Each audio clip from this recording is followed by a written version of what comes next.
If you've been following me long enough, you've probably heard me talk about some of the cars that I previously owned over the years. I think I've been pretty blessed and fortunate to have owned a few great cars, but you have to remember I come from humble beginnings. My parents didn't want to invest money in my cars, and so it was all up to me to buy the cars that I wanted to modify.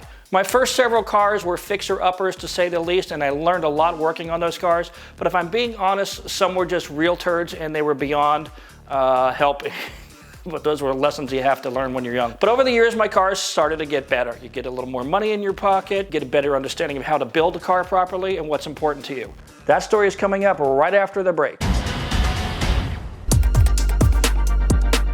I don't know if you know this, but I actually now have a merch store, and if you haven't checked out the video description below my videos, then you're missing out. Currently, I've got a pack full of movie quote t-shirts, and more styles are being added every month, and new items are in development right now. So have a look, see if there's anything you like, and wear it with pride. The link is in the video description below.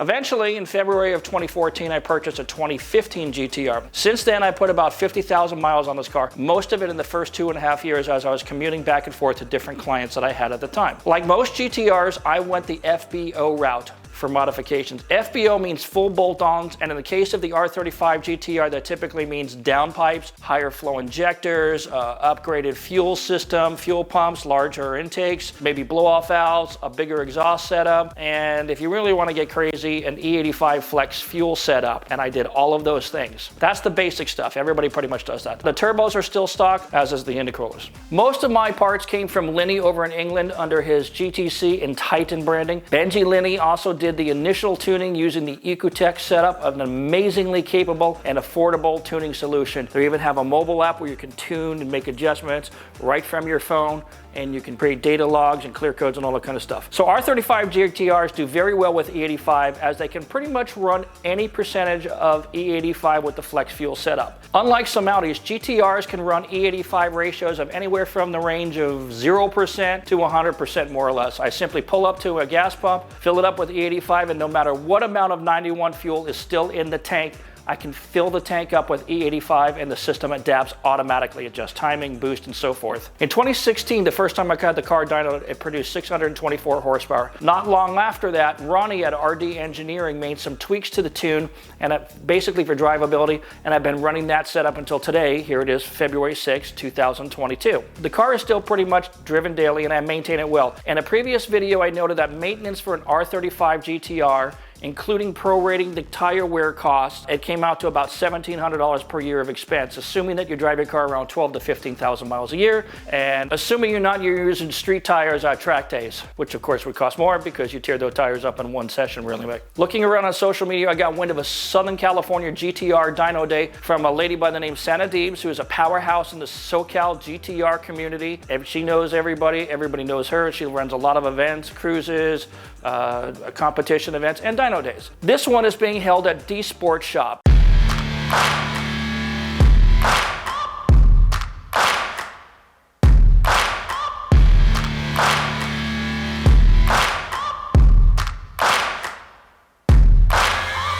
Searching for greatness in a sea of the dying and shameless, a sea of the aimless. I don't wanna be one of the nameless. I'ma wake up with the mindset that one day I'm gonna make it, and I don't think I'll be fine if I don't break my limitations.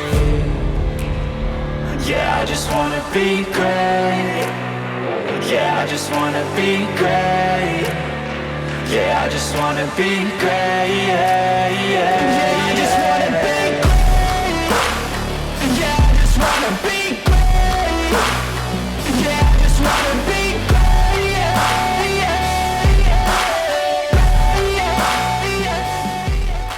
For those of you who don't know, D Sport magazine is run by Michael Ferrara, who also owns and runs the IDRC Import Drag Racing Circuit. This series was actually a competitor to our beloved NYRA series that me and my team ran back in the 1990s and early 2000s. Great guy. He's built a lot of different cars, including R32s, R33s, R34s.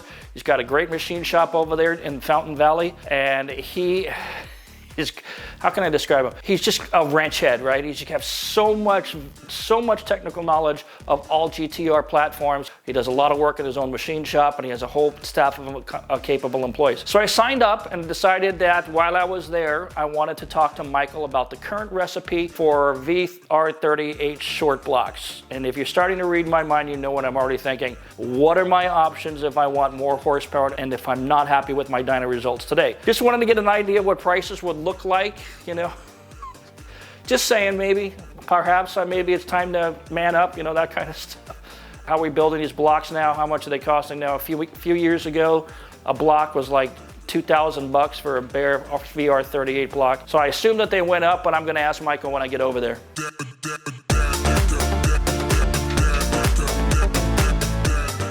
As you may or may not know, Nissan has recently decided to take VR38 blocks and basically just about triple their price. We used to get them for about $2,100 back in the days.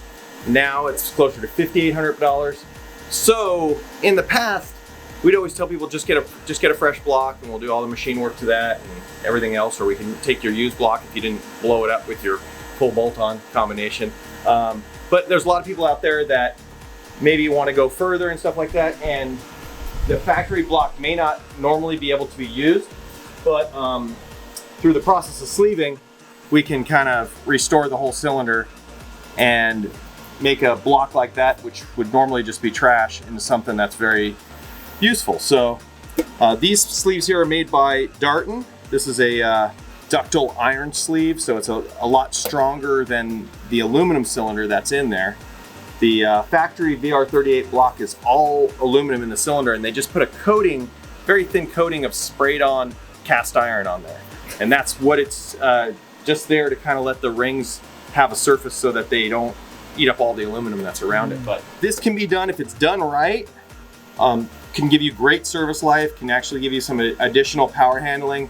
If it's done wrong, it could be the biggest headache ever. That's the biggest problem out there. You know, with most of the machine shops out there, they're, you know, it's so competitive and they're trying to do things as cheap as possible, because a customer has no problem spending, you know, $6,000 on a set of titanium rods, but if you tell them they need, you know, $5,000 worth of machine work and assembly, they're like, oh, why should I pay that much, you know?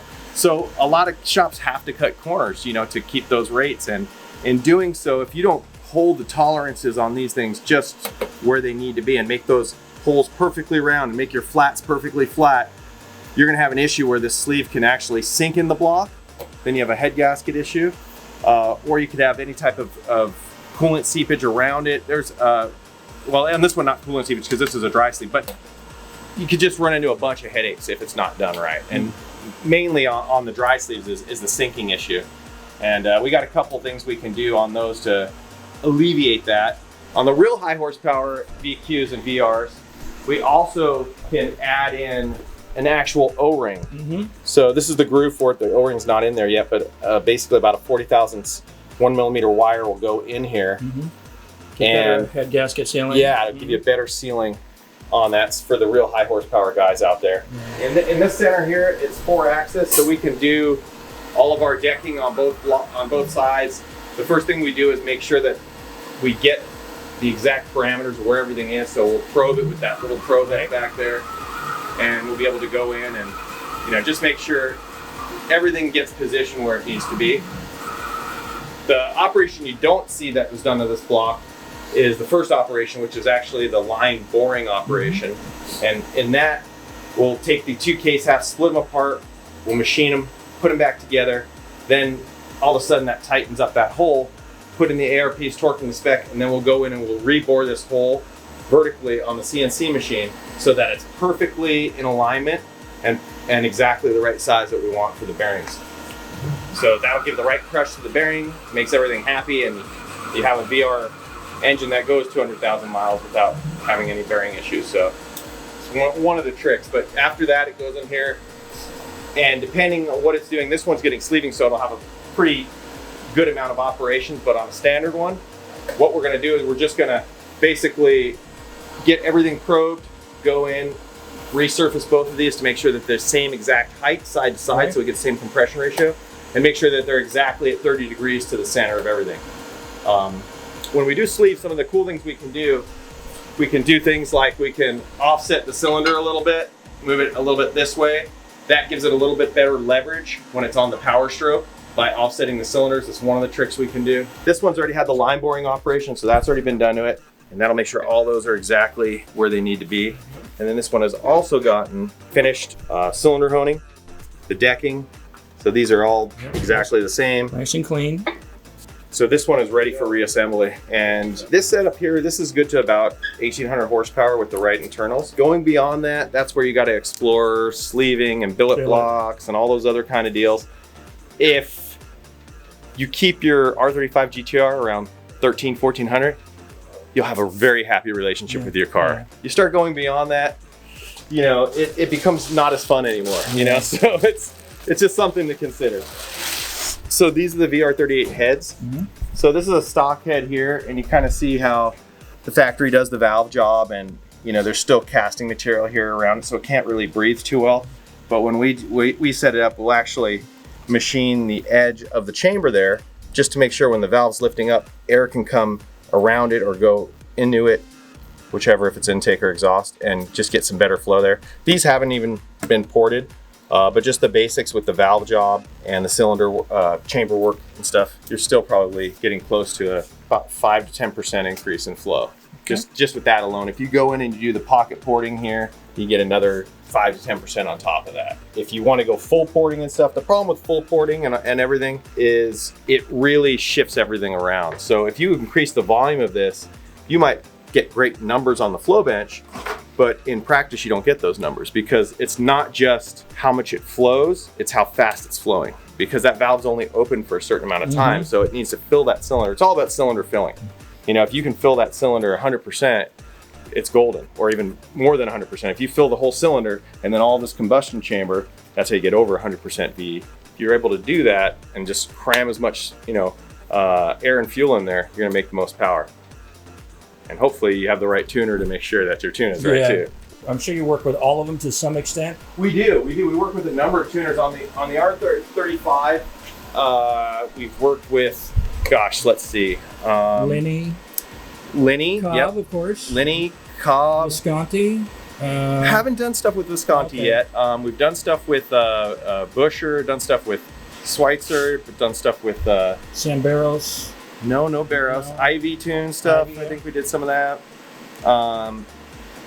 And of course on you know, our own personal cars, I usually take care of all the tuning on that. But it's a pretty neat platform. You know, it's even with the stock ECU with just an ECUTEK or a Cobb, there's a lot you can do with that. That's what I'm running, just VPU stuff, FBO, whatever. It works pretty damn well, but 7 years with that car. If you really want to get all the data and get it quick and be able to analyze it and stuff, the Motec is the better way to go. And that's what we had on my, I'll show you my car real quick. So this is, we'll go through the back way. The back door. I feel like it's a VIP lounge. Yeah. Is this a champagne room? It could be. All right, so watch your step here. No worries. This is the 2012 I got when they first came out with the DBA, and I hated the GTR up until the DBA came out. Me too. It just didn't feel right. And then when this one came out, I went to the press release for it and drove the car. I really started to like the cars and decided to get one and see what we can do with it and stuff like that. And you know, this one, it was just been a full bolt-on type deal that we did over the years. Now we're actually getting ready to retire it, sell it, or do whatever, but have the same color. I put a wrap on it, but my car's the same color. Oh, is it? Yeah. Nice. It's got TE37s. So. You know, one of the things that I like to do is kind of make the car no compromise, basically. Right. You know, it's like one of the problems you put in aftermarket seats, a lot of times you got either a fixed mount or a slider that doesn't work too well and all that kind of stuff. So we just cannibalized half of the factory mount system to make it so that we could still adjust your bucket there. I just rebuilt my stock seats to make them wider and more support. That's what I did. Oh, okay. That's what I did. That's the other way to skin the cat, yeah. Are they bringing in dyno cars now? Or what? I believe they are. All right, then I better go get in the deal.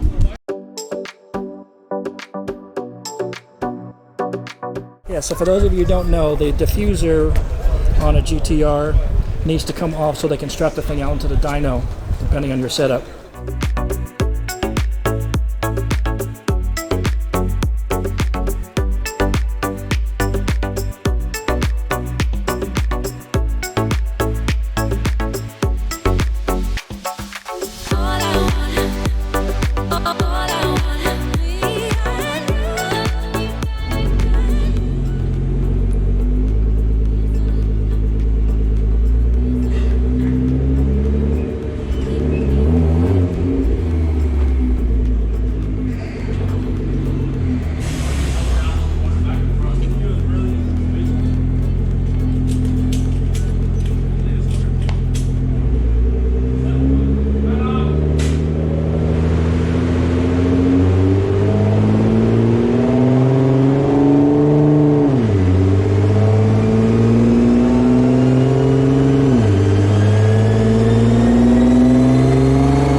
Not too bad, man. Not too bad. So.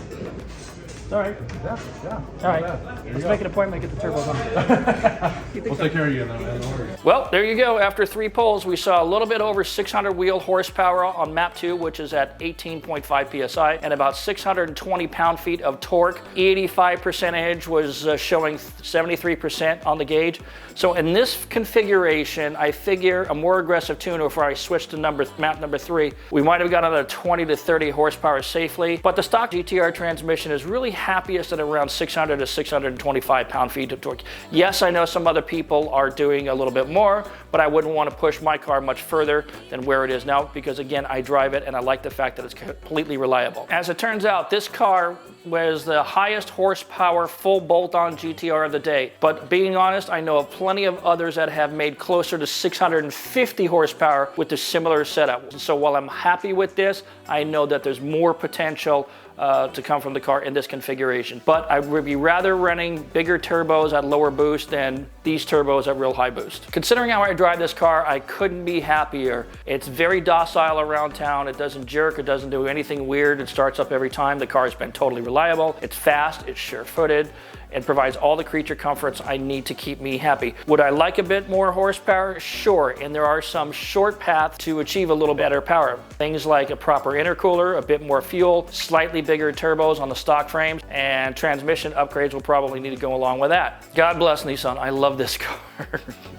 And so it's going to be with me for a long, long time. Thanks very much to the folks over at D-Sport, including Michael Ferrar, Santa Deebs, Rakesh Patel, and all the great people who worked there and the people who took care of me on the dyno. Thanks to the SoCal GTR Club, and thanks for everybody who provided me footage, including Sergio, Darren Lauren, and I forget who else, but I'll put you in the credits. If you're liking my content, please don't forget to like and subscribe and turn on your notifications so you get a notification every time a new video comes up. We'll see you next time.